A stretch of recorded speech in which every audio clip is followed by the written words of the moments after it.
On est au 27e étage d'un hôtel de Dubaï et on a testé le Stealth 2 tout en haut de ce rooftop. On a fait couper la circulation en bas, donc on a découvert ici dans ces conditions ultra particulières et flippantes le nouveau driver de TaylorMade et on va voir tout de suite ce que ça donne cette nouveauté.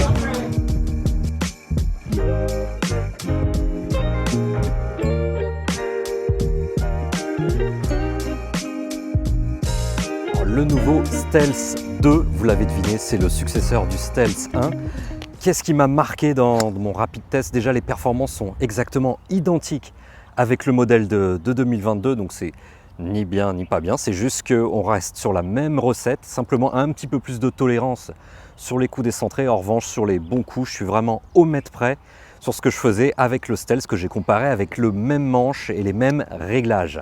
Et c'est au niveau cosmétique qu'on a de la nouveauté, c'est ici au niveau de la couronne. Elle est toujours en carbone composite, mais cette fois-ci, elle est brillante. C'est quelque chose de vraiment très traditionnel. Ça va plaire à une autre catégorie de joueurs. Peut-être, c'est de ce que dit TaylorMade, c'est 50-50 sur les retours de ces consommateurs. Ce qui permet parfois de percevoir un peu plus de détails, comme la top line qui a été légèrement redessinée pour donner une sorte d'illusion de surface de frappe un petit peu plus large et donc plus de tolérance à l'adresse, en tout cas dans la tête des golfeurs.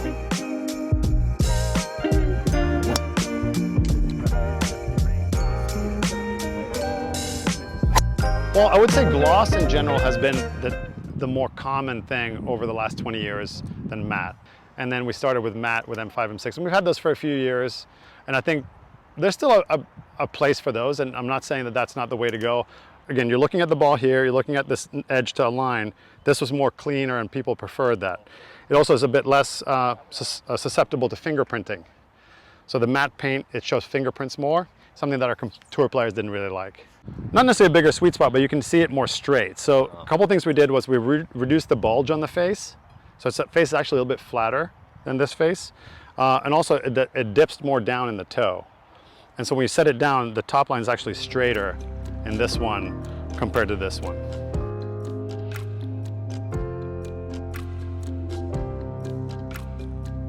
Yeah, the impact of MOI is big, and obviously the biggest difference between these two, just from an MOI standpoint, is what's on the sole here.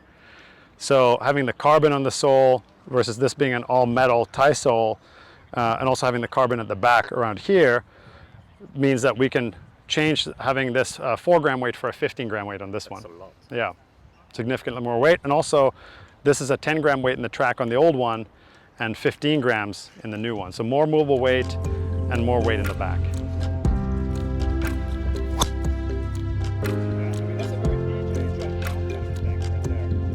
So from tour players, first of all, everybody commented on how it looked. First time they saw it, people loved the look of it.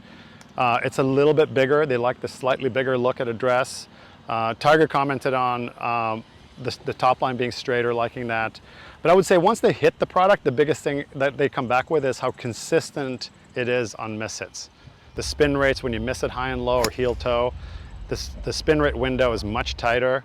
And again, it's going to be better misses for them, more consistent shots even when they don't quite catch it perfectly.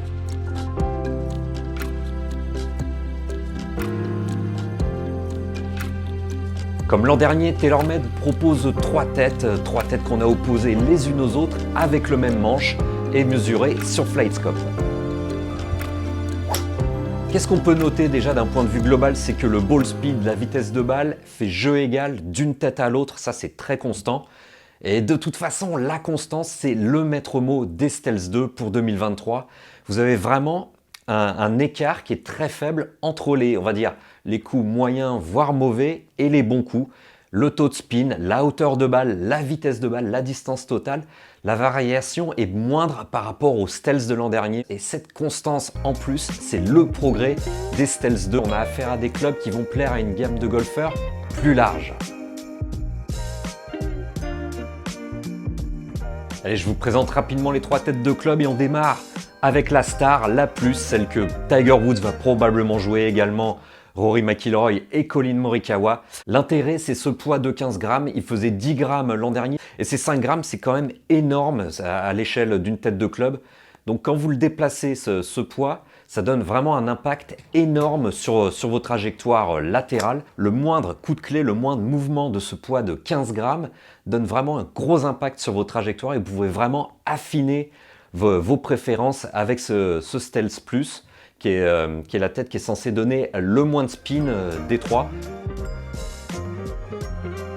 La tête standard, quant à elle, elle a 25 grammes à l'arrière de la tête de club, ce qui va vraiment aider à launcher la balle, à donner de la hauteur à la balle, évidemment un peu plus de spin. Alors selon nos tests, ça s'est pas trop vu, on a le même taux de spin entre la tête plus et la tête standard, mais c'est globalement avec 25 grammes à l'arrière de la tête de club, vous pouvez faire davantage confiance à ce driver, ça va donner un peu plus de tolérance sur les mauvais coups. Et autre détail, c'est au niveau cosmétique, on a un cercle rouge à l'arrière de la tête de club qui lui donne une allure plus mainstream, une allure peut-être moins intimidante que la tête plus qui, elle, est toute noire à l'adresse. Et on finit avec la HD, la Stealth HD comme high draw, c'est-à-dire des draws hauts, une tête qui va vous aider à combattre le slice. Un maximum de poids a été placé vers le talon. La face pose légèrement fermée aussi à l'adresse, ça va vraiment vous encourager à envoyer vos balles vers la gauche si vous êtes droitier. On l'a vu sur nos tests, toutes nos balles sont allées nettement à gauche. Donc pour combattre le slice, ça va vraiment vous aider. Vous avez aussi 35 grammes placés à l'arrière de la tête de club. C'est la tête la plus facile à jouer de la gamme Stealth 2 de TaylorMade pour 2023. Voilà, pour finir, ces Stealth 2 seront en vente dès le 17 février. Vous pouvez déjà les essayer en magasin. Ils sont en vente au prix de 669 €. Ils sont également disponibles en boîte fairway et en hybride, mais sans la face en carbone composite, comme c'était le cas l'an dernier. Et vous avez aussi la série de fers Stealth 2 qui est vraiment très bien. C'est notre coup de cœur au niveau des fers pour TaylorMade en 2023. C'est ultra facile à jouer. C'est assez gros, mais ça se voit pas trop à l'adresse et c'est vraiment une belle réussite dont on vous parlera en détail dans les jours à venir.